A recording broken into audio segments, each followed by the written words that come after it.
Good afternoon and welcome to HJ Goes Live. We're going to be talking to the amazing Paul Stafford, who you can see on the screen, about curating a collection brought to you and supported by the lovely Denman. So hello, Paul, how are you doing? Hi, Jen, how are you? I'm good. So this is a second time round for us because we did one early in lockdown. Yeah, I know. I mean, it was great fun. Actually, the amount of people who commented on that afterwards and contacted me and said, God, you guys were great together. You said it was like you know each other all your lives. And I go, we know each other all our lives. Yeah, pretty much we know each other. I'd just like to point out I have had a haircut since we last spoke, so I can see you now, and I'm not trying to sit like that because I'm dying with my long roots. I was just going to say your hair looks great. Yes, Mr. Ambrose is a very clever man. Anyone who can make this look good, it deserves a medal as far as I'm concerned. Now, we are absolutely going to spend the next 30 minutes talking about curating a collection, but I just wanted to have a very quick catch up with you because obviously when we spoke, we were pre-opening, and actually I don't even think we had an opening date when you and I spoke. Yeah, right. So salon's been open. How is it? Just tell everybody how it's been for you guys. You know, we've been open 3 weeks, and it's just been incredible. I mean, it is so new. Everything's so weird and so different.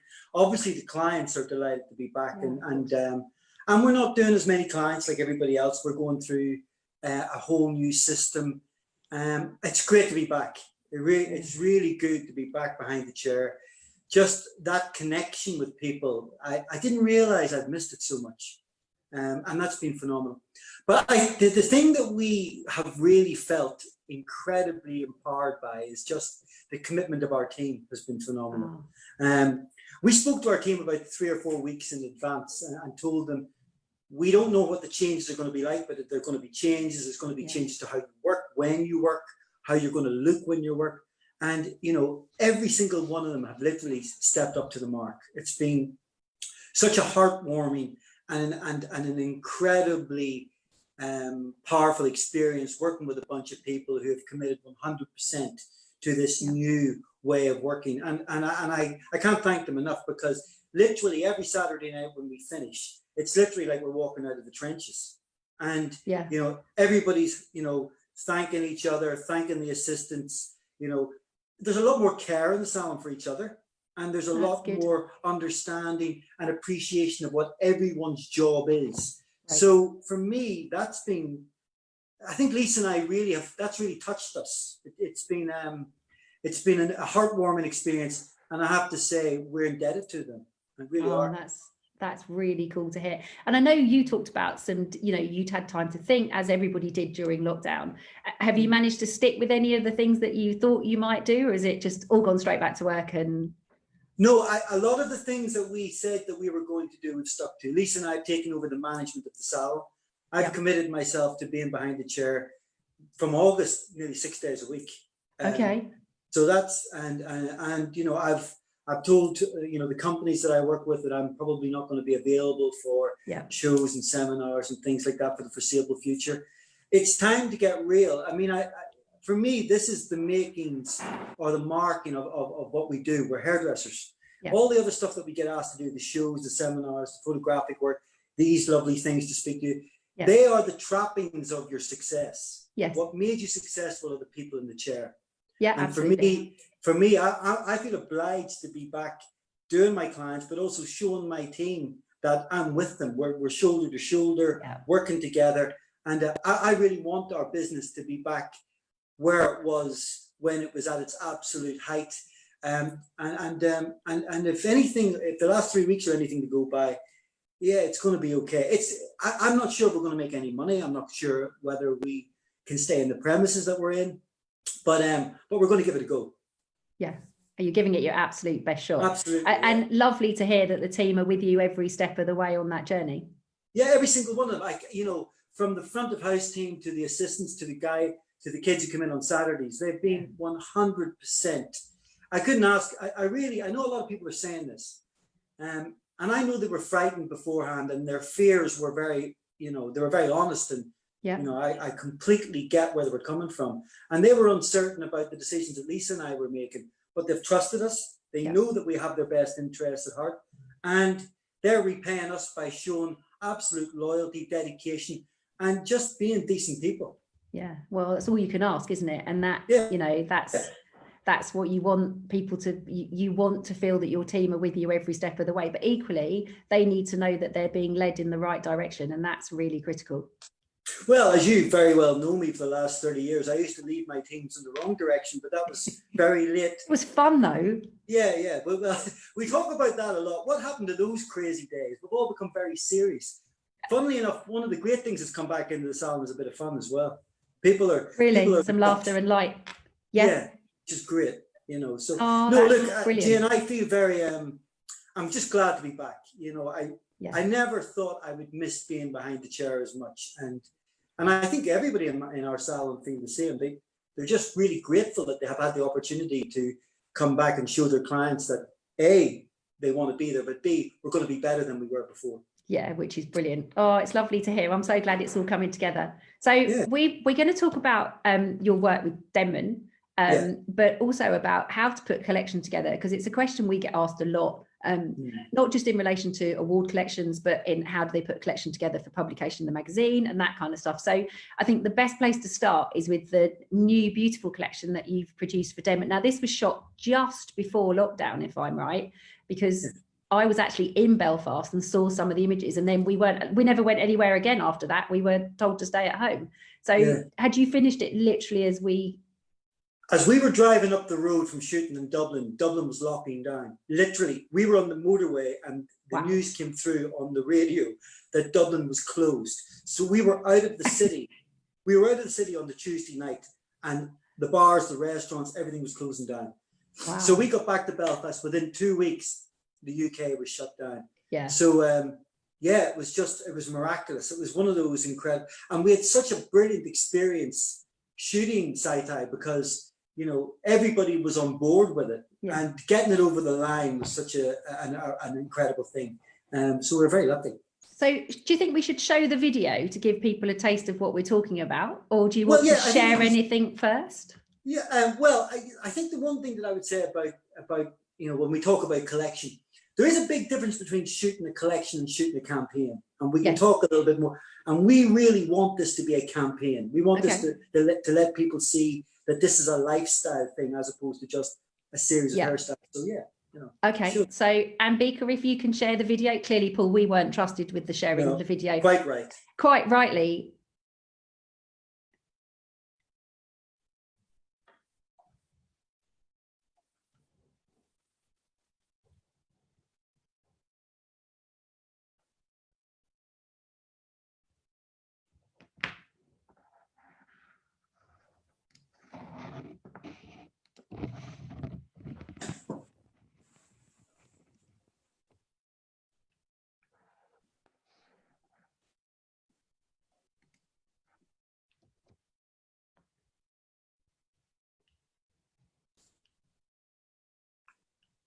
Unfortunately, I think we've lost the music on this. Well, I'm not sure if we just can't hear it and everybody else can. Oh, okay. I'm not sure. I'm hoping everyone else can hear the sound. It's quite nice to watch without the music as well, actually. I can hear the music in the background.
So maybe take some things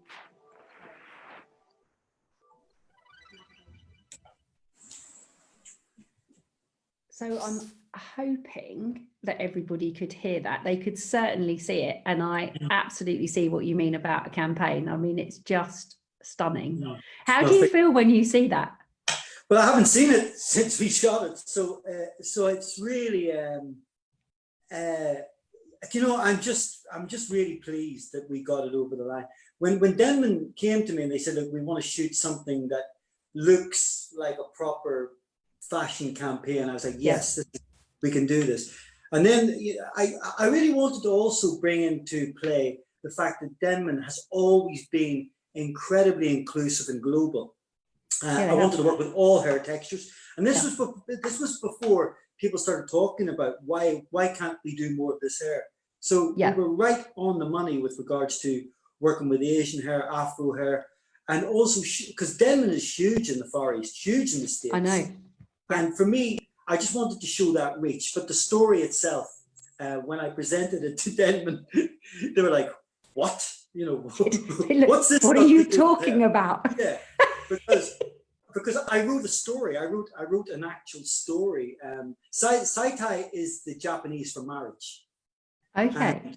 And what happened was, my idea was to have this kind of story based on this marriage of traditions and heritage and cultures. But it went off on a whole different tangent when I came across the location, which is a place called Henrietta Street in Dublin. Okay. And Henrietta, the house in Henrietta Street was the home of an English lord. And when the Act of Union happened in 1800, he had to leave Ireland. And it then became tenement buildings where the poor were housed during the famine.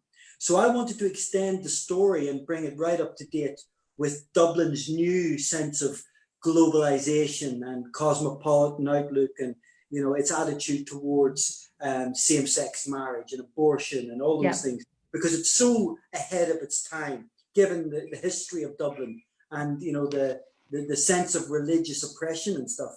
So you can imagine what Denman thought when I said this is a love story between two Asian girls who come from different cultures, and they meet together in Dublin to form a union, and it's a celebration of equality and globalization and love and life, and it's set in Dublin. And it's based in the new version of this house on Henrietta Street. Wow.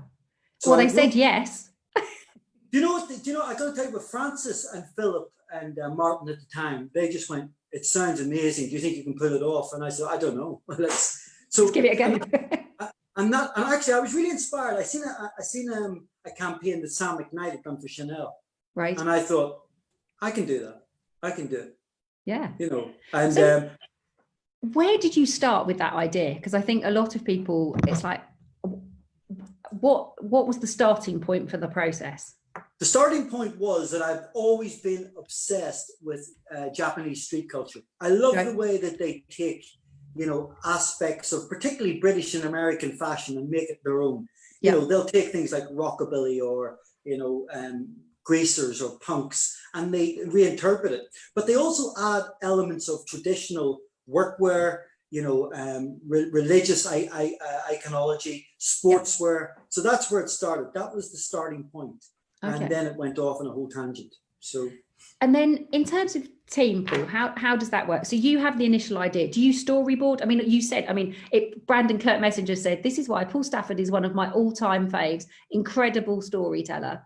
And then Colin Watkins, Denman are a brilliant company to work with. Nice work, Paul. Thank you very much. So just when you come up with the idea, you write the storyboard. Do you then match the idea to a clothes stylist, photographer, makeup artist? How do you do that? In this particular instant, we did, because I wanted to work with an Irish designer called Sarah O'Neill, who does very Oriental Asian style garments and silk. But she does it in a very kind of Gaelic way. It's beautiful. Mixing Gaelic mythology with, beautiful things like water lilies and beautiful flowers and stuff like that. So I was very, very, very specific to wanting to use Sarah. The makeup artist we used on this is somebody I've been using a lot of the last few years. But this team was very different from any other team that we've used. But obviously, the main person behind it is Lee Mitchell, who's a photographer I've been working with for the last 10 years. Right. And Jim Crone, who is the award-winning hair photographer. Yes. He shot that film. Okay. Because Jim doesn't do hair photography anymore. He shoots films. So do you bring that team in specifically for the shoot? When you've had the idea, you match the people that you think? Absolutely. And knowing that they'll all see the vision and get it and take your vision and run with it. Well, I'm quite famous for my mood boards. I do great mood boards, and and I make them very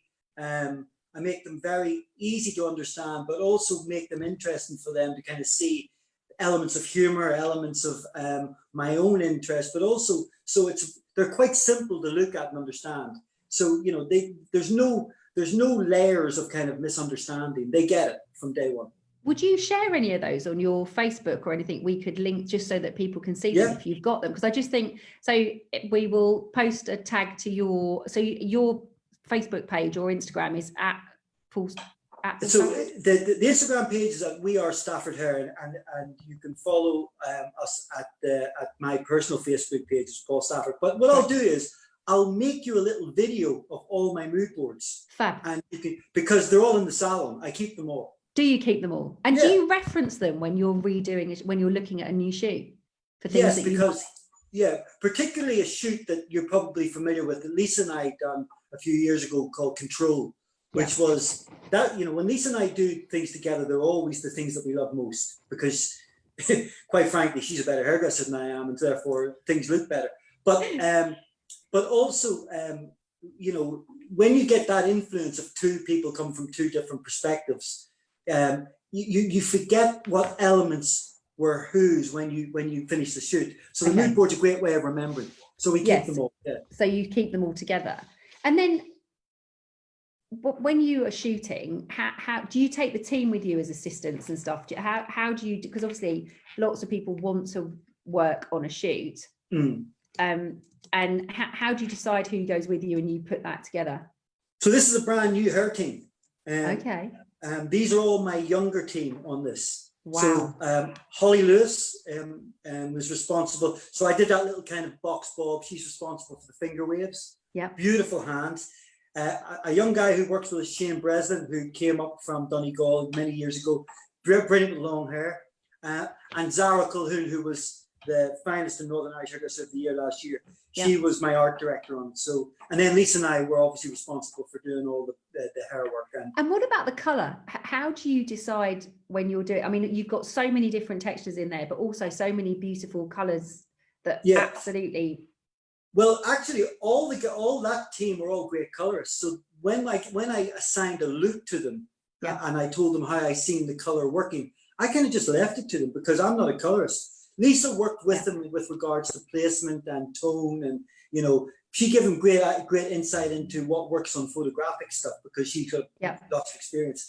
But I have to say, all those guys were, I mean, as a team, I mean, if we were entering that into the BHA, that would be a great art team collection because the full team worked on it. It was probably one of the truest team efforts we've done in the last 10 years. Well, you need to put it in then. Amongst all the other things that I'm doing. Yeah, of course. Having said that, Jane, we have very seriously considered entering that for our team because, I'm so proud of all the guys. All the guys who worked in that are all 24, 25 years of age. And but that's great for you. So, it just that bringing through new talent. And actually, I know you're really passionate about that and the education of the team. And also it's opportunity, isn't it? Because people want the opportunity to work on something like that. Yeah. Well, I mean, that's the thing. Working on something like a BHA collection is so stressful. The pressure's really, just for anybody out there, just letting you know, because it's so specific. You're trying to appeal to the elite of the industry. The judging panel are the elite. They are. I've been there. I'm in awe of the other judges, and I've been around since dinosaurs. So, but with a campaign, you're trying to appeal not just to hairdressers, but to a commercial enterprise. So, you know, you maybe can't take the same risks as you can take with BHA, but you have to remember, it's got to sell a product. Yeah, of so, course. And that's the difference between that and maybe doing a BHA. I think a BHA collection is much more stressful to produce. It really is. But your collection that you did for Denman that I also really remember was where you took the cities, the inspiration from the cities. Oh, yeah. So yeah. Is this kind of a progression of that? And then what's next? Or? Well, for me, my collections have always been about people. You know, I'm not really, I'm actually not that interested in technique and showing necessarily these, you know, the breakthrough looks. I've always been interested in what hair says about people, what it actually says about individuality, authenticity, uniqueness. I mean, you got to remember, as a young kid, when I growing up, the reason I got into hairdressing was because A, I wanted to meet girls, and B, and you because, did. yes, which I luckily I met. But also because I just loved the way people looked when they had a haircut that said something about them. And that hasn't changed. Yeah. I don't think I'm particularly innovative. I just think that I'm very good at understanding what looks good on people. And I have a good radar for, I suppose, understanding how hair works in terms of how people feel about it. I would have to disagree with that. You're not innovative, because when you look at your work, you absolutely are. So don't be modest, Mr. Stafford. Oh, thank you very much. You'll have to take me to task on that. I mean, you absolutely. Maybe over 35 years, you get one good haircut. So, you know, it's. I don't think that's the case at all. Do you have a favourite look in that collection, the Sci-Fi collection? Yeah, I have a couple. I really love. I'm into curly hair, so I like the curly looks, but because they're always the most difficult ones to get across on camera, because they can look a little bit overdone. But I think that's something we've nailed. But there was one look that I just love the little kind of bi-level kind of bob shape, because it looks new and fresh, and it takes the kind of heritage of Denman up to date, you know, because they're always synonymous with that classic kind of bob shape. Sassoon, because of Fidel using the brush. So it brings that up to date. But I think what's really lovely about this collection is I think the use of the tools and the looks run hand in hand. You can see that great tools have been used to create the looks, and that's important, because so often product companies and tool companies, they say something's been done with a brush, but it's been done with hot irons, or it's been done with a tongs. This is all brushwork. Yeah, you can tell. And you can tell. Yeah, because it's about the finish, isn't it? And that's what it's all about. Tammy Reynolds is saying, this is so interesting listening to your process. And we spoke briefly before, but people genuinely really like to know how creatives like you have that process to get them. So you've talked about shooting for awards can be stressful. I can't believe that. How would this process differ? I get it's a campaign and you have to bear that in mind, but where do you go to look, or do you not go and look? Is it just, it's kind of evolution? You find an idea and it just grows and you think, actually, that's what I'm going to do for this? Or okay, I'll tell you when I was entering the awards, I never looked at the previous winners. No. That was the first starting point. And I think that's a mistake a lot of people do. Another thing that I always do, I always tried to work with photographers that other people weren't working with. Yeah. Because it has to be about you and your brand, not. Absolutely. And I think that's the main thing. You need to sit down with a photographer who actually understands what your vision is. Yes. And I think what happens is a lot of hairdressers, when they're entering the awards, particularly for the first time, they go to a photographer and they say, I just want to win an award. Yeah. And you seem to be an award-winning photographer. Yeah. And maybe the photographer does win them the award. But actually, what does that say about the hair? But it has to be about what any shoot for me, whether it's awards or not, has to live to the brand values of the person creating it. And that is the hairdresser in this instance. Yeah. So you're the customer, it's your shoot. It has to reflect your brand. Yeah. I mean, I sometimes when I'm judging the awards, I look at collections that maybe to a lot of people don't necessarily look that impressive photographically, but the hair work is so beautiful that's what I'm judging. Yeah, When you see a region where the photographer shot 4 of the entries, sometimes they all look the same. And you forget to look at the hair because you're just looking at this collection of pictures that all look very similar. And it's in that point where something that maybe isn't as good hair-wise can slip through. Yeah, which is not what we want. And also this year, we touched briefly on this, is the year to, the year to enter and to win, isn't it? Because this is the year to win. This is the year to win a BHA. If ever there was a year, and the reason for that is because it's a shit show out there. You know, the industry's in turmoil, and anyone who's survived their business, anybody who has done, who's taken the opportunity to shoot something, whether it's on their phone or whether it's their own camera, and put a collection up there, is going to get recognized so much more this year, because it's taken a lot. It takes a lot to find creativity when you're in the middle of travesty, and this is a great time. Absolutely. And also being able to pull from previous collections and choose your real favorite shots will give us the best of the best.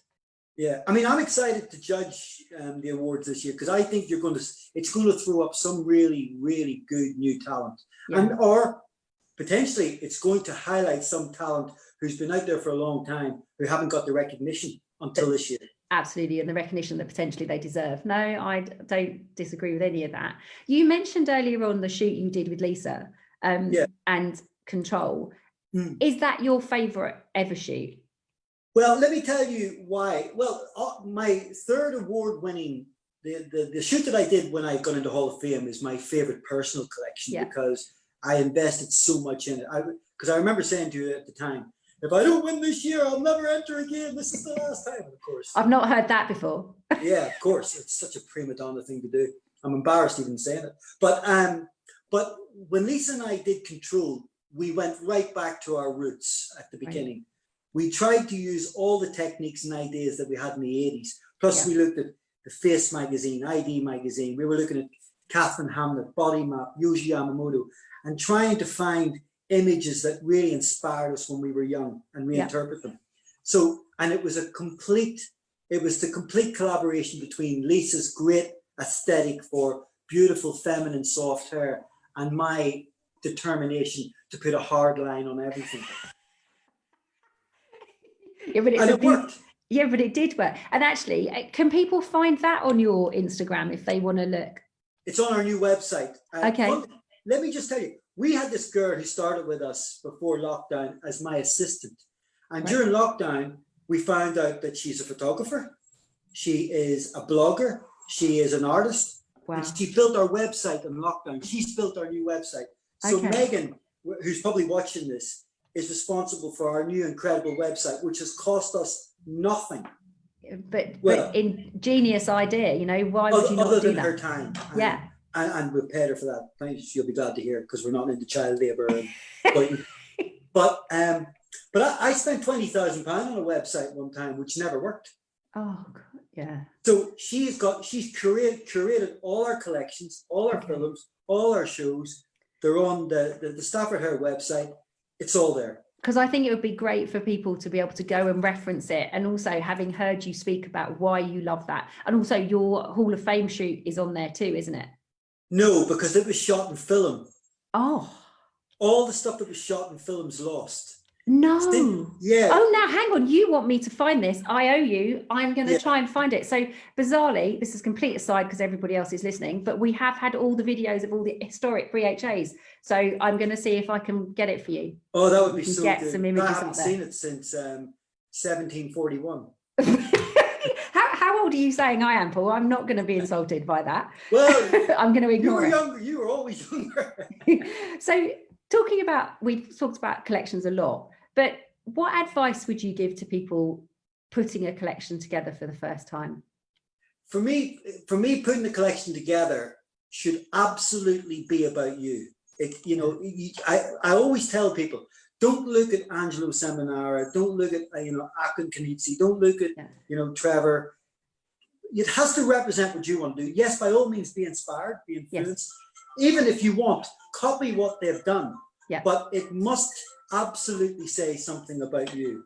Yeah. And when you start at that point, I always say, start with the most favorite look you love doing and work backwards. Okay. If there's something you're really good at and you love, that's what you start. You have to Okay. excuse my wife's phone's going off there. So. I love, Lisa managed to dial into this call earlier on as well, which was brilliant because you suddenly disappeared and said, oh, it's my wife. I was like, Yeah, so we're at my home, so all sorts of things go off. There's 4 dogs running around, there's all sorts of stuff. But I always say start with the most favorite look you love doing. Something you know that will photograph brilliantly, that you'll be really excited about. Always start with a winner and work backwards. Then build everything around it. I mean, I give so much advice to people when they're doing BHA. They usually send me pictures of their collections, things, and I always say, there's 2 of these that are working. The other 2 are afterthoughts. You need to go back and do. I just tell them the truth. Yeah, no, well, it's better to be honest because nobody wants grey. You need black and white advice on things like that.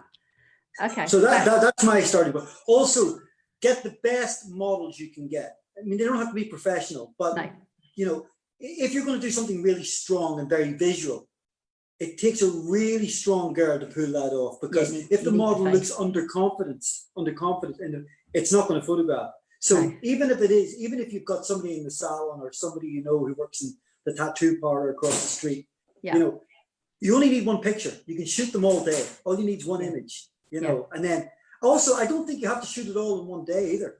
No. I think, you know, shoot one day, shoot one the next day, shoot one a week after.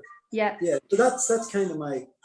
Okay, I like that. And to any of your youngsters starting out, what advice, or any youngster, not just yours, what advice would you give to them? Not necessarily about shoots, but about hairdressing.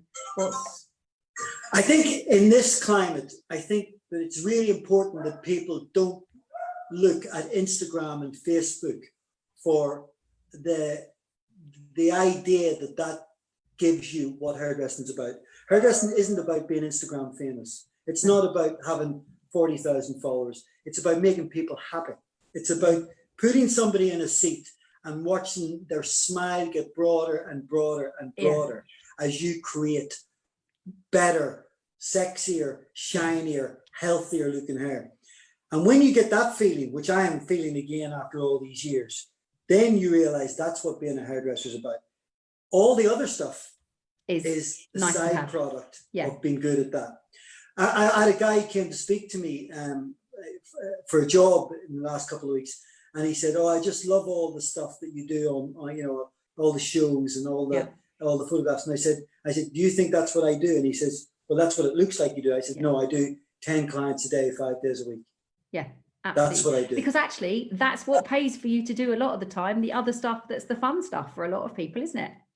And Jen, also, if your goal, if your ambition is to be, you know, a BHA winner, which a lot of people is, you know, you need to be made sure that you're working in the right environment who's going to support that. Yeah. And a salon that's going to educate you to learn those skills, and also, you know, earn enough money to be able to do those things at a level that allows you to compete. Yeah. Only the very best get there. Yeah. No, it's true. And they've all done the graft. So for me, you have to do the graft. This is the time we go back to basics. Yeah. This is the time where we're going back to being great hairdressers who love our salons, who love our clients, who enjoy what we do. Everything else is a bonus. No, I think that's fantastic advice. Thank you. I can't believe we're already 5 minutes over. So I think what we're going to do, Paul, is I'm going to ask Ambika when we've finished and wrapped up, we can leave to run the video again, just so people can just enjoy it one more time. Thank you very much. A huge thank you. Big thank you to Denman for supporting us. I know the guys have put in the chat the link because the Denman are doing a great offer for anybody that's valid a week from now till a week after the live. So have a look at that. So thank you to Denman and the team there. A huge thank you to you. I could talk to you all day. We said this last time. There's so much and it's so insightful and you're just so honest, which is fantastic and much appreciated. So thank you. Thank you. Listen, Jane, I really appreciate, you know, it's great to speak to you. I can't wait till we get together again. I know. In real life. And big thank you to Hairdressers Journal for, you know, just giving us the opportunity to show the film, because this is the first time it's been showed and I was as excited seeing it. Well, and hot off the press on that one is September is the first issue back in print for Hairdressers Journal after the COVID pandemic, and we've got the exclusive on the collection. Brilliant. Okay. So you'll see it in there, and it looks beautiful because I've already seen the pages. So thank you, Paul. Ambika, we will depart, and Ambika can run the video again for everybody. But hope to see you really soon, and thank you so much. You too, Jen. Thanks. Take care. Lots of love. Bye. Bye. Okay, I'm just finding the video now. And